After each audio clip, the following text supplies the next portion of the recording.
I request that we all stand and observe a moment of silence in his honor.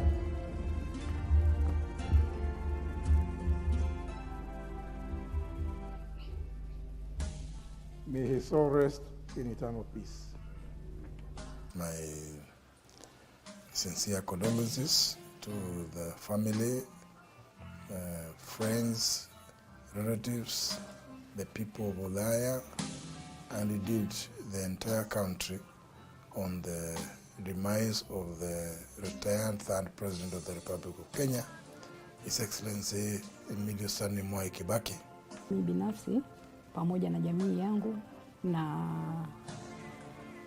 wananchi wote kutoka eneo langu bunge la Taveta na Taita Taveta kwa ujumla, tunatoa risala zetu za rambirambi kwa jamii ya mwenda zake hayati rais wetu mpendwa watatu wa Jamhuri ya Kenya, Mheshimiwa Mwai Kibaki. Let me start by on my own behalf, on behalf of the great people of Kibaki, on behalf of my family, and let me also extend to another constituency that we shared with him, the golfing fraternity. On their behalf, I would like to pass our deepfelt condolences to the family, his friends, the people of Ulaya, the people of Nyeri, then the people of Kenya. On behalf of the people of Uasin Gishu, whom I represent in the Senate, on behalf of my own family, most of whom knew Kibaki for many years, and on behalf of my own self, I would like to pass my most sincere condolences to the family of His Excellency, the departed President, Mwai Kibaki. Well, on behalf of my family, on my own behalf, on the people of West Pokot County, I wish to pass my sincere condolences to the family, friends, the President of the Republic of Kenya, the nation, and the friends of Mwai Kibaki, the late Mwai Kibaki, our third president, who has passed on. Between the late Kibaki and I, we started off as friends, and we remained as friends up to now, to his passing. And it's through that friendship and him, being, for all intents and purposes, I can only refer him to as my father by virtue of the age. Well, first of all, I knew Mwai Kibaki way before I became a member of parliament. I admired him when he was he was a vice president, and later as a leader of opposition, I worked with him. So I've had the opportunity to be in parliament with him, in the 6th parliament, and then the 8th parliament, the 9th parliament, and I think then when he was president, for the 2 terms, he became more of an acquaintance, and somehow, for some reason, he seemed to give me special attention when I needed to. And it so happened that we have a common history with Makerere University. He went to Makerere way before I was born. I went to Makerere much later. But his story is trending in Makerere up to today as the first African to have gotten a first class in economics or in a degree in first class. Finally, may I, with utmost humility, invite Your Excellency, the President of the Republic of Kenya and Commander-in-Chief of the Defense Forces, to address this House. One time when he became president in 2003, and I was in the opposition ranks this time, my house caught fire and burnt down the house. It was a very difficult time for me. And Mwai Kibaki as president, that's when I knew he cared about me. As president, sent me a check from State House to help me with recovering and being able to, because we lost everything in that fire. So I started knowing that for Mwai Kibaki as a president to support a member of the opposition, he must still have a good relationship with me. Nakumbuka kuna mtaro wa maji ambao ni alikuwa ya kunyunyizia mashamba. ulikuwa wakati wa koloni na ukaja baadaye ukaharibika, ukawa hauwezi kutumika. Lakini wakati nilivyomwelezea, nakumbuka akiwaambia akina waziri Martha, sasa hiyo akiwa anasimamia, Martha Karua akiwa akisimamia masuala ya maji, akiwaambia kuhakikisheni kwa mtaro huo uanze kufanya kazi vile inavyostahili. Kama maji yapo, wacha yafikie wakulima. Na hiyo alifurahia sana, kwa sababu nilivyosema, maji haya yatakwenda kulisha watu zaidi ya watu 5,000. Alifurahia sana. Come 2002, friendship had grown to a point now where it said, we know we are getting into government. And we're saying, I hope you get the right people in government. I said, who are the right people? Do you consider yourself part of those right people or not? You know, I was like, no, as we want to help you from the professionals side. And he said, no, there's nothing like professionals. Come to government, let's work together. And he encouraged me. April of 2002. You know, the elections is in December. I've never campaigned. And then he tells me, you know, go to Kibaki this Easter holiday, look at who are the people buying. And when you come back, we will see whether there's a person there we can support. And if there's none, we will take a decision. So I go there and look around and say, who are the people who are buying? And it's like, people are like, So I come back and report progress and say, did you see yourself? Yeah? You know, when you're looking at people, are you part of the people of Kibaki? Why can't you buy? And within 2 weeks of that, I had already made up my mind and I was already buying. Yeah? And started that journey. And culminated in my winning the election, being appointed to cabinet. And for the next 10 years, I served every day with him for those 10 years. And following his footsteps, you know, following his advice. I am pleased to join you for the special sitting of Parliament. The life of the intense Parliament is about to come to an end, and as we look back at the last 5 years, there is plenty to be grateful for. For me, I have not met a president who trusts his ministers like Kibaki did. Mheshimiwa Rais Kibaki aliamini mawaziri wake. Alitupatia nafasi na fursa ya kufanya uamuzi. Na pale popote ulikuwa unakwama, ukimwambia kwa mimi nimekwama, naomba usaidizi hapa, atajitolea, bora tu umuelezee sababu nzuri zinazostahili kuwa kazi kwenye serikali yake ifanywe hivyo. So, in terms of working with him in cabinet, I can say he was very supportive. He gave you a job to do. He didn't follow you up to ask you, you know, we had the hotlines. He never picked those hotlines to call, okay, because of when I was in lands is sensitive, and treasury is also lots of consultation. So we would discuss. By the time I went to trade, I could count the number of phone calls he ever made. Yeah. By the time I went to transport, again, you could count the number of phone calls. But so it was up to us to contact him and say, I would like to come and sort out something. But not for him to call us and say, can you do ABCD? He wasn't a micromanager. Yeah. And I think that's the beauty, and I would like to see most of the leaders in that direction. Well, I can say for sure that President Kibaki remains true to his style of leadership.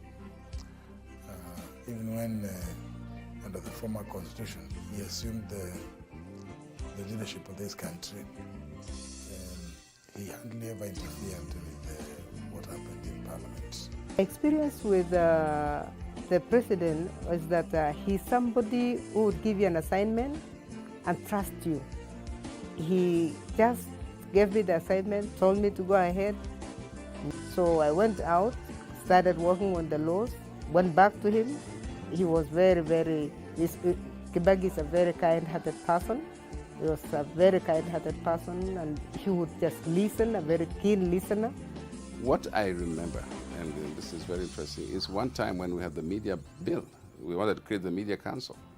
The media was so mad at me. There was demonstrations everywhere in the city, and there was shouting, you know, Pogisha must go, and so on and so on.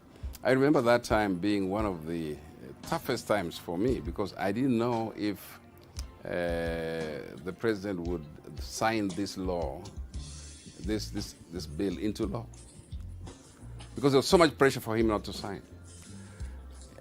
But it was important for that time to have a media council, to have regulations, to be able to say to people, for example, when you're doing live coverage from a scene where there has been a killing of people and so on, it is not good. And the media was just sending them raw, and we needed to tell them that put a delay mechanism so that you don't, it's not live from the scene, and so on, so on. That was the essence of the bill, but it was so, they were so opposed to it. So on the day at the end of the year when the president wanted to assent to it or not, he invited me and my peers. In fact, I was in Kacheliba, and he sent for me.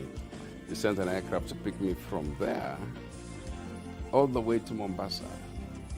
And all he wanted was, can you explain to me and convince me that this bill is right? This bill is not, we're not breaking any law, we are not, it's not unconstitutional, and so on.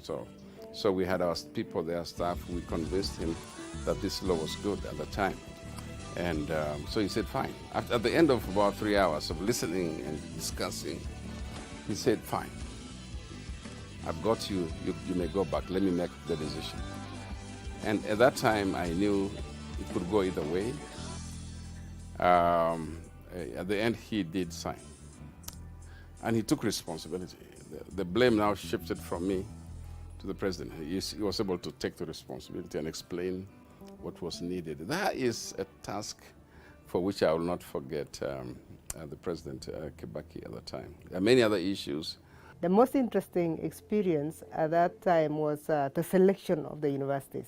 So during the selection, I went through the list of all university colleges. Initially, we had 10. I went with 10, and he was very excited about it. He was very happy. He told me he went through the list, and they were spread through the nation, and that really made him happy. And I told him there were about 5 others that were on the edge. He said, go and bring those 5, then we see whether they can qualify. So I went back. I had a very good team in the ministry. I had consultations with the chairman of council all over the country, and we were able to come up. The patience of the man, Mwai Kibaki, is what touched my heart, because he was extremely patient and he was guiding me all through. We discussed every step of what I was going to do. But the last steps was to go and issue the charters. So we prepared the charters for each and every university. We ended up with 15 new universities. And it was amazing that he was ready to travel to every corner of the country. So we traveled through the country. We started with Meru.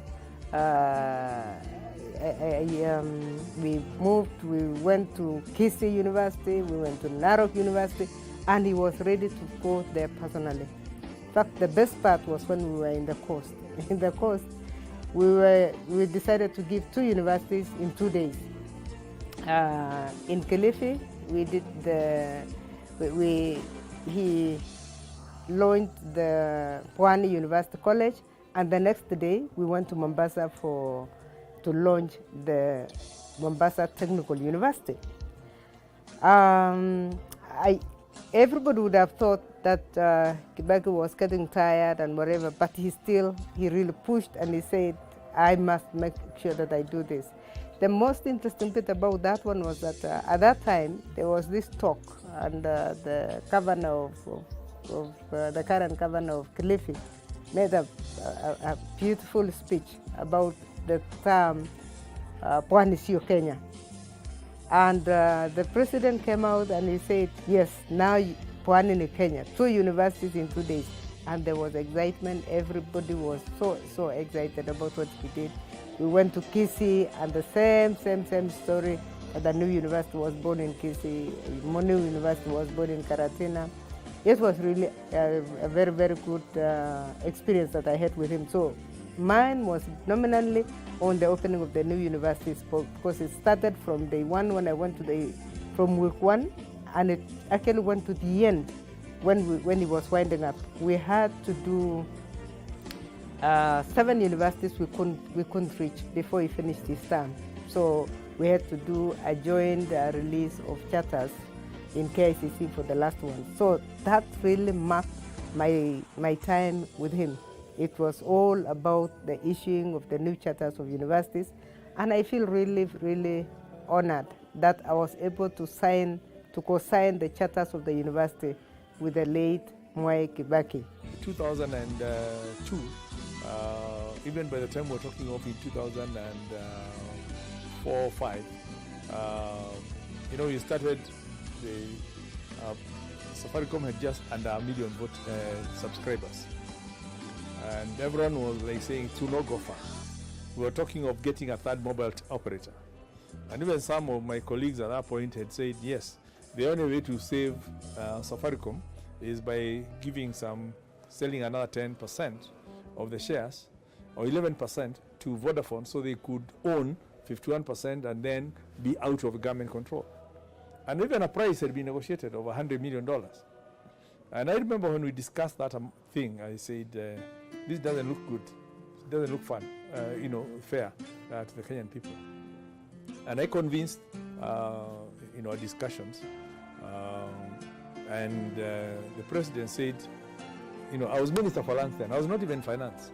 So I'm actually talking from my accounting background and saying, I think this thing is not a fair deal. It's not a proper, we're not getting value for money here. Especially with the control we are going to see. And President Kibaki allowed me we stopped that discussion, and we went further to look for solution. Then I became Minister for Finance. And in the event, to cut a long story short, by the time we settled on that the quickest way was going to be the IPO, from selling 25% of Safaricom to the Wananchi, we ended up scooping 51 billion shillings.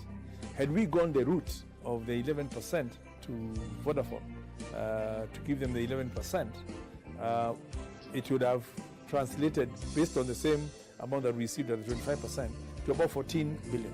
So because of his listening to some of us who said, no, let's not go this route, let's go this other route, we ended up with 37 billion. And he wrote me a very nice commendation letter. The only one, I've never seen something from a president. He wrote one to me and one to Esther Koinet. She was the investment secretary. Basically commending us for what we did on Safaricom. And that's the last privatization transaction. Baada ya 2007, nakumbuka kuwa tulikuwa na kasheshe sana hapa nchini. Vita vya ndani kwa ndani, sisi wenyewe kwa wenyewe baada ya uchaguzi wa 2007. Na wakati huo nilipopatiwa kazi ya kuwa kwenye wizara, kusimamia wizara ya mipango maalum, Mheshimiwa Rais Kibaki alikuwa ndio nguzo kubwa kwa kazi ile ambayo tulifanya. Manake mara moja alikuwa, baada hiyo fujo yote, alihakikisha kuwa makatibu wakuu wa wizara mbalimbali walikuwa wanakutana chini ya wenyekiti wa katibu wa mipango maalum. Na baada ya hapo, mimi nilipopatiwa hiyo kazi, kuchukua tu hivi tayari nilikuta kazi inaendelea. Na nikaelezewa Mheshimiwa Rais anataka kazi ya kufanya. Nilielezewa na mkuu anayesimamia masuala ya umma. Wakati huo alikuwa ni ambassador na wakati huo lolote lile lilikuwa linatendeka, kama kulikuwa na tatizo lolote, Mheshimiwa Rais alinifungulia milango na akaniambia kuwa unijulishe ili usikwame kwa chochote kile. Na kusema kweli kazi ilifanyika. Mpaka kwa Umoja wa Mataifa tuliheshimika sana kama nchi kwa kazi nzuri ile ambayo ilikuwa imefanyika. Na wakati wowote nilikuwa nikiomba kumuona ili niweze kumwelezea yale ambayo yanayotukabili na yale yanayojiri, na pia kumwelezea yale tumeshafanya ndio ajue tutaendelea vipi, ili nikimwelezea yale ninayoona tutayafanya pale mbele anipatie ruhusa. Basi Mheshimiwa Rais Kibaki alikuwa mwepesi sana wa kukubali kuwa tuonane tuweze kuyazungumzia. So mara kwa mara aliweka mikutano kule State House, ama aliweka kwenye ofisi yake hapa Harambee House, na tulikuwa tunaweza kukutana na kuongea masuala yale. Na si tu hiyo, wakati huo huo tulikabiliwa na janga kubwa la ukame. Kwa muda wa miaka 2 kulikuwa hakuna mvua hapa nchini. Lakini vile vile mipango yote tuliyopanga tulikuwa tukimwambia, mimi na timu yangu, haswa katibu wangu na naibu wangu wa waziri, tulikuwa tukimpatia hiyo habari mara moja, anasema kuwa tusaidike. Manake wakati wa ukame wananchi wasije wakafa na njaa, aliweza kuhakikisha kuwa japokuwa njaa ile iliadhiri watu wengi, alihakikisha kuwa hakuna mtu alipoteza maisha, na aliniwezesha. I thought that the President Kibaki was old school, okay? But as a Minister for Information, he pushed technology so hard on us that I was wondering now, where did he get this? That for him, he wanted something to change in this country. And when he was told by my predecessor that the country needed something called broadband, we needed high-speed internet for us to leapfrog to the next level. And so we needed to bring the undersea cable to connect to the rest of the world, so that we can have those speeds and that can make our internet cheaper, faster, and connected to the rest of the world. And all he needed was, how does that happen? How much is it going to cost? Is it value to the country? And they have explained that to him, and he said, fine, how much is it going to cost? And he put down the money for us to pay the manufacture of the cable, the fiber optic cables, undersea, 5,000 kilometers to be laid on the Indian Ocean, so that we have that connectivity in Kenya. And it will be the first one on the east coast of Africa, the African continent. And he was the first one to do that. Immediately after the cable came in and landed in Mombasa, we were busy now connecting to the rest of the country. And see what we are today. Kenya is sitting on the front row in terms of internet connectivity. And so you can see today a person in the most rural area in Kenya will be on social media. Will be able to have YouTube, have all these things would not have happened if President Kibaki had not committed himself and the government of Kenya. All the other governments around did not do that. They waited until we had ours, and then we connected to theirs. They connected to ours here as government. So we have a president whom you would think was old school, but was pushing technology. And in that ministry, we were pushing every new technology, including supporting, for example, M-Pesa. I am the one who launched M-Pesa on 17th of March 2007, long before Governor Dungu came into the scene. I'm the one who appointed Dungu. And The reason, the whole issue was that, yes, Safaricom had tried to go to the CCK as it was then, no way. Central Bank was saying we cannot regulate you, blah, blah, blah. And when they came to me and explained their story, and I said, where is the big issue here? Oh yeah, you know, this money could be used for money laundering, blah, blah, blah. What limit do we have on the forex bureaus? How much can you transact in a day? And I was told it is $500. So I said, okay, $500 converted at those rates, it was 70 shillings, the shilling, 35,000. So we put the limit for Safaricom, for M-Pesa, at 35. You may have, you know, I think it was changed just the other day. But the genesis of 35,000 was 500 per day, which was the same thing as you could transact on the forex bureaus. And with that, I said, you know, you guys, unless you have any reason, I'm going to allow M-Pesa to run. And I launched it on the 17th of March. M-Pesa in Safaricom, because it was such a controversial thing. How do you regulate that kind of thing? And the central bank governor that time decided then to agree that it can regulate that they can regulate that, and that president accepted that we're going to do M-Pesa, to grow M-Pesa. Other countries were afraid of M-Pesa, mobile money. Mobile money was not something that was easy to accept. But here we were able to say we now have the technology enough to do mobile money, but also in the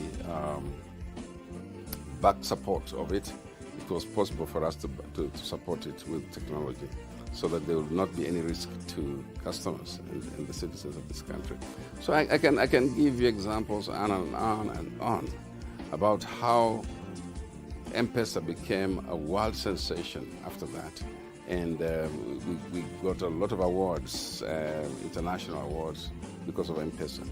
So this is a bit of what, Kibaki can be remembered for. When I first joined Parliament as a Kanu member of Parliament, but he was the leader of official opposition at that time. But because I considered him such a mentor, the first office that I visited, even when I came to Parliament, was the office of the leader of official opposition, the Honorable Kibaki, and he welcomed me. And we had a cup of tea and a few jokes here and there. Now that he was, at that time, the leader of official opposition. But he encouraged me to read first before contributing to any debates on the floor of the House, because in his opinion, or in his advice, it would be foolish for somebody to merely rise in their place and start contributing to a debate that they do not understand. So I think, for me, I would say he exemplified a very, very unique brand of leadership. And it's no wonder that at the tail end of the 9th Parliament, we who were in the opposition at that time, President Kenyatta and myself, who were in Kanu. I was a chief whip of the opposition, and President Kenyatta was then leader of official opposition.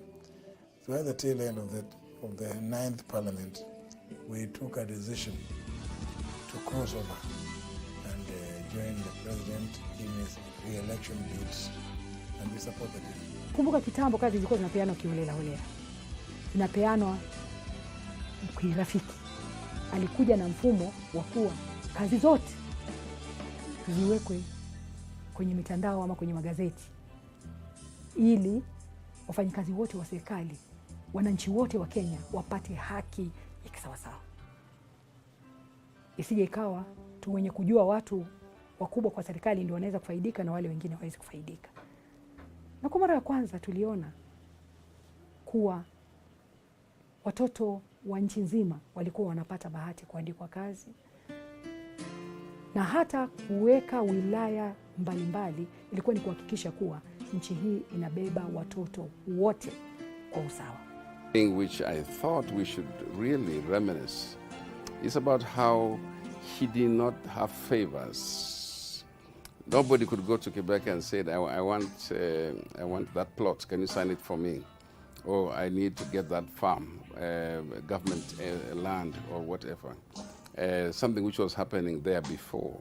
No, he didn't like that. So, or even an appointment. He did not appoint you because you come from Nyeri or because you're from his family or not. He didn't like it.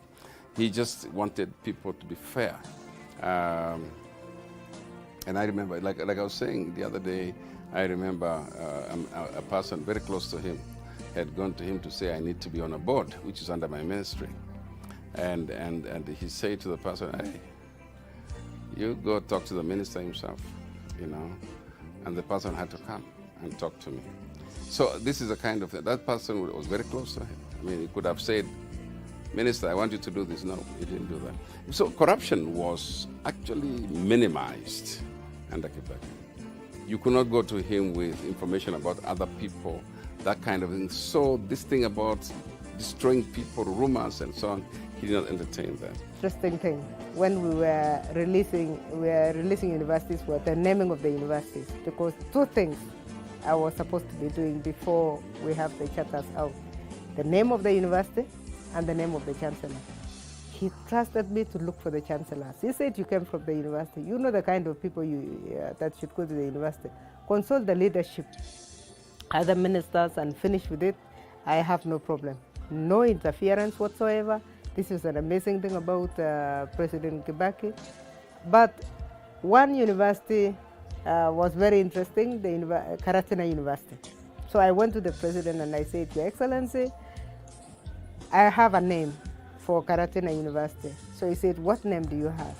It's not Karatina? I said, no. He said, what name do you have? I said, I have Kibaki University. Shock of shocks. The president tells me, he laughed. He looked at me and laughed, and he said, why do you want to change it from Karatina to Kibaki University?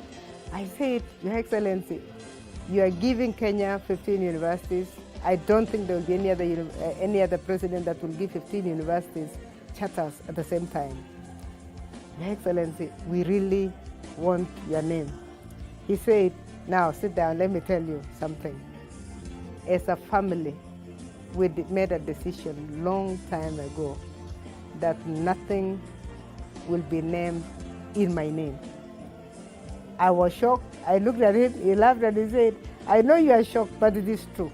It is a family decision. So I'm not going to have my name in anything. And this really is something that touched me to the extent that I am not excited about my name being put in any building. And it just came out of what Kibaki told me. He just told me on the face. I don't know how many people he told that story, but he told me, no, I am not going to be named. So Karatina remained Karatina University. I went back. I had already consulted the college council. So I told them, no, His Excellency, I stand it down, and that is how we are going to do it. It's going to be Karatina. The governor of Central Bank, Mulei, when Kenya was commemorating the 40 years of independence, he did a coin, a 40-year, to celebrate 40 years of independence, and it became like a 40-shilling coin with the portrait of the Kibaki. And when he was presented with it, you'd have seen his reaction. He was livid. It's like, what are you people doing? Who suggested this kind? Who came up with this kind of crazy idea? And you never seen that coin. It was, withdrawn. He said, I don't want my portraits in all these things. I don't want my name coming up. And even myself, when as Minister for Housing, because I did lands and settlement, then housing was added. And the tradition was that every housing estate finished by the National Housing Corporation would be named after the minister who has opened it or spearheaded it. And we had Otiende Estate, Rubia Estate, and I think there's some other Ngeni Estate or something. So there was supposed to be a Kimunya Estate, the one I spearheaded and everything. And I said, before I get this name put there, let me go and consult. And he told me the same thing, surely. Why do people want things named after them? Were you doing it to be named after you, or were you doing it for the bigger public? So I took hints and I told them, so just name it extension or something or whatever it is. We were trying to make him accept the Thika Superhighway to be named after him. And he said, no, nothing shall be named after him. And that, you thought, was his flagship project. He would be very happy to have a road, at least a road, named after him. But he said no. He wanted the name to remain the destination of that road. Does it have a destination? Okay, where is it going? It's going to Thika. That is the name. Yeah, and I remember again, and I think the Minister for Education that time, Senator Kamar, alluded to this one. They wanted to name Karatina University after him. And he said, no, no.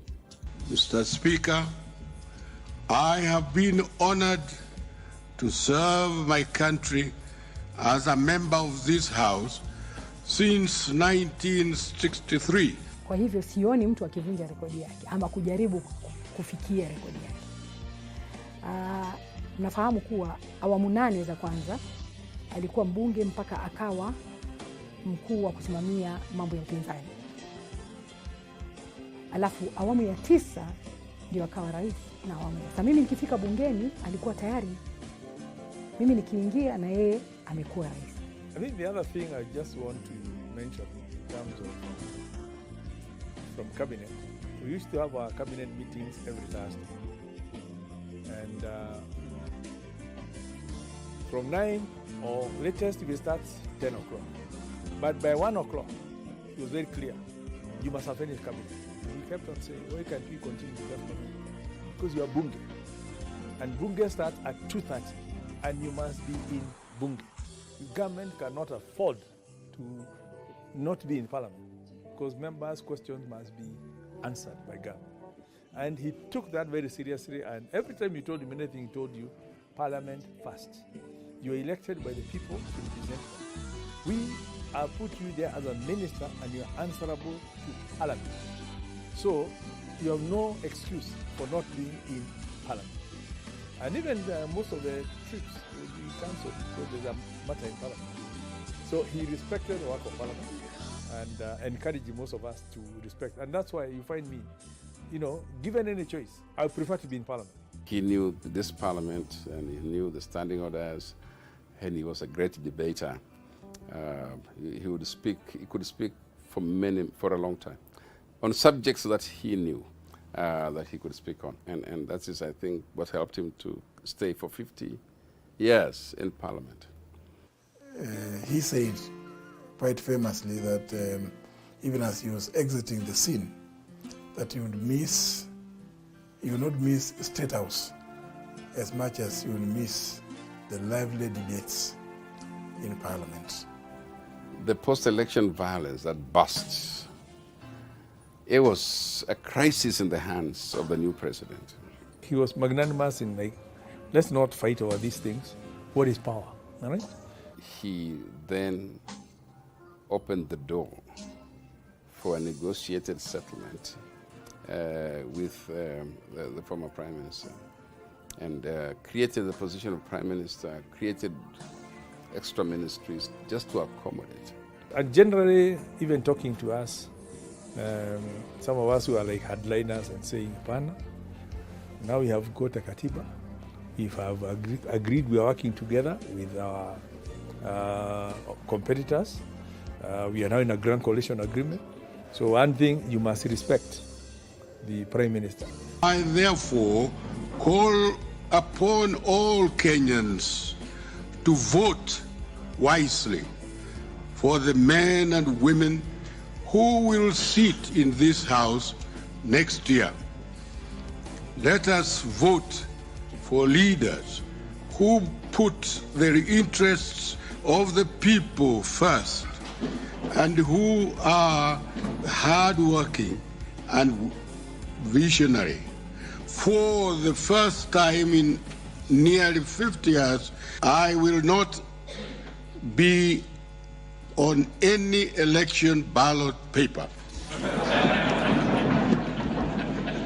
Lakini tunavyosoma kumbukumbu za bunge tunaona kuwa alikuwa ni mbunge ambaye alijua maana ya kutengeneza sheria za kuwafaa wananchi. I think the greatest lesson is one to understand the role of a member of parliament. Prince Kibaki understood that extremely well. Subra na utulivu ni jambo la muhimu. Hungempata Rais Kibaki palipopote akipiganisha watu. Alikuwa anaomba kura zake, kama ninavyosema, alikuwa ni mchache wa maneno, mwingi wa vitendo. He didn't listen to incitements. I'll remember him for the patience that he had, the focus that he had. He could tell you something, he remains focused, he will remind you the same thing if it has not been done. In that, with that precision, I'll remember him for being a trusting president, somebody who will trust you and allow you to do things. I was able to do a lot in that ministry because of the fact that he trusted. Whenever we asked for, I remember him for his generosity to the Ministry of Higher Education.